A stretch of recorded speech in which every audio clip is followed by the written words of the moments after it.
Problem 4 introduces arithmetic sequences. This has provided a little bit of confusion for students, but really an arithmetic sequence is nothing more complicated than just a series of numbers that goes on forever, where each number has a common difference that's added to the previous number, and that sequence goes on forever, indefinitely, adding that number or subtracting that same number continuously with every number in the series. So, it's important that we know our formula, which will be provided in the question, and that we know what it's asking us. It's asking for what the 11th term in this series will be. We start by figuring out the D value in this term. That D stands for the common difference. A sub 1 is the first term in the sequence, and the N value is the number of the term we're looking for. Which term in the sequence are we hunting for? And so we'll notice that that N is present at the beginning of the A sub N as well as in A sub 1. So in this case, our common difference between -1 and -4 is a -3. And again a -3, and again a -3. The difference between each of these numbers is that they are going down 3 every time. So that is the common difference. We'll write that down for D. Now, A sub 1 is the very first number in this series.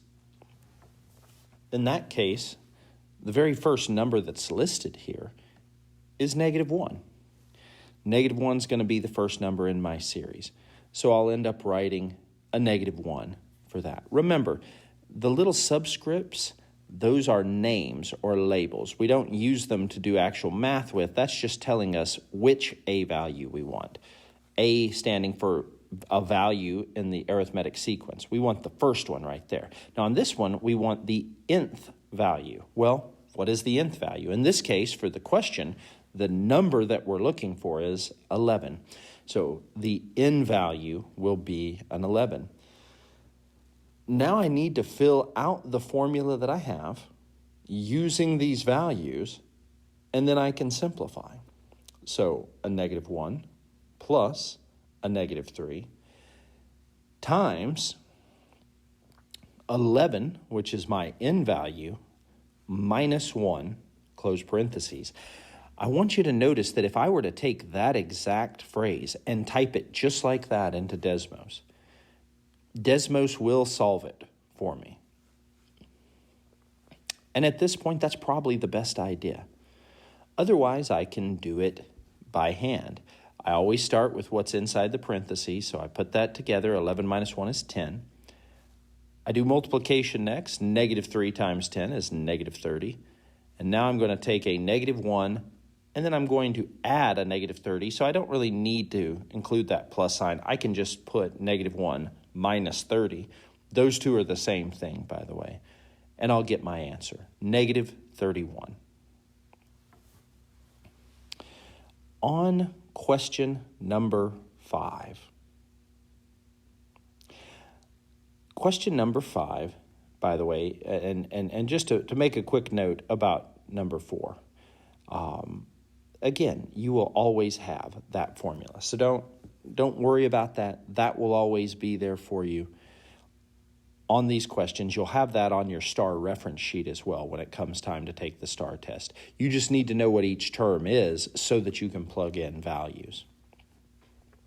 Number 5 asks us to find the slope, the y-intercept, for a line that's passing through the following 2 points, and then to create a slope-intercept equation. This is another write the equation problem. We would have to find the slope and the y-intercept anyway. In this case, we're just entering those answers in separately, and then we'll write a slope-intercept equation. Again, with every instance of writing an equation in slope-intercept form, I want to find my slope or m value, my b or y-intercept, and then I want to write an equation, a y is equal to mx plus b equation. I'm going to write my points, -2, 5, and 1, -5. I'll write my slope formula because we're going to discover our slope first. I'll label each of those points, x1 and y1, x2 and y2. and then I'm going to plug those values into the formula. Being able to replace something in a formula with an actual value is a huge part of what we do in Algebra 1. In this case, I'm replacing the y2 value with the number I've labeled y2, and the y1 value with the number I've labeled y1. I'm making sure to keep track of my minus signs and to put the numbers I'm inserting in parentheses so that I don't accidentally forget to put in a minus sign. It's very easy to do that. Now I do the math. Negative 10 over 1 minus a minus 2, that double negative, it's going to show up on a lot of things, turns into a positive, so it's 1 plus 2, and that's going to give me a 3.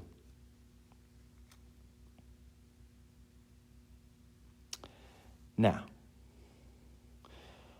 once I have that, I can write that here for my m value, negative 10 over 3. I now know what the slope of this line is going to be. So let's go ahead and clean things up. And let's try to discover the y-intercept. This part has been the part that has probably troubled students the most this unit. You're all pretty good at finding the slope, but then you get to this point and you're like, well, how do I find the b value? Well, you write y is equal to mx plus b, and you substitute all the values that you know. I don't know the b value, but I do know the y value, I do know the m value, and I do know the x value. In this particular case, my value for y comes from one of the 2 points that they gave me. I could use either point, but I'm going to use this second point, and I'm going to label it x and y. I will take the y value from that point, and I'm going to put it into my equation. I'm going to take the slope value and substitute it in for the slope, and then I'm going to put a parentheses to indicate multiplication. mx means m times x. So I put a parentheses so that I make sure to know that I'm multiplying these numbers. I substitute a 1 for the value of x, and then I write plus b. I need that equal sign too, don't forget that. That's a pretty important thing. Now I start doing the math. Negative 10 over 3 times 1 is just negative 10 over 3. I must add 10 over 3 to both sides so that I leave b by itself. Notice negative 10 over 3 isn't being multiplied by b, so I don't have to divide here. I'm just adding to remove a negative number and put it to the other side. Negative 15 over 3 is an equivalent term to negative 5, so that's why I'm using it here. I don't expect you to necessarily remember that. You can use your Desmos, that's just fine. And you pop this in, and when we do this, we get a negative 5 over 3. And that is our value of b. So I can plug that in, negative 5 over 3. Now, I need to write a slope-intercept equation of the line using my slope and my y-intercept. Easy enough. Y is equal to negative 10 over 3 x minus 5 over 3. And that's it. I have successfully written my equation. Let's do one more problem. Number 6. This is a scatter plot problem. Now, scatter plots are called scatter plots because all their points look like they're sort of scattered.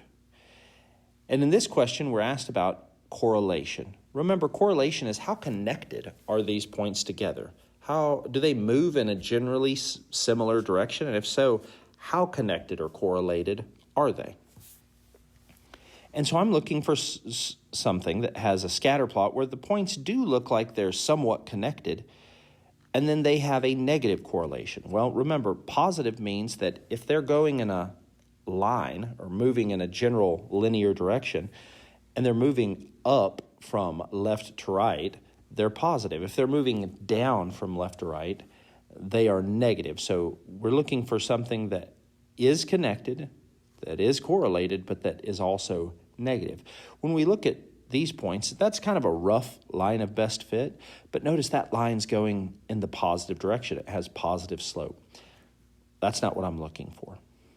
Now, when I look at answer choice B, and I draw a sort of line of best fit. And remember, line of best fit here, if I'm doing this as a rough line of best fit, this isn't exactly calculated.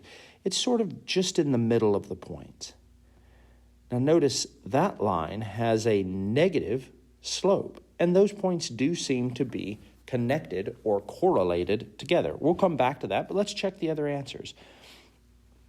Answer C, the points are all over the place. Notice how wide apart they're spread and how they tend to be going in all different directions.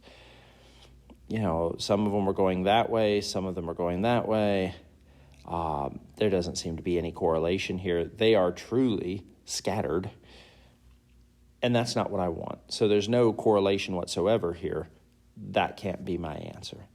Finally, I'll take a glance down at D, and I'll notice, okay, this seems to have something of a linear pattern. But if it does, a line of best fit would tell me that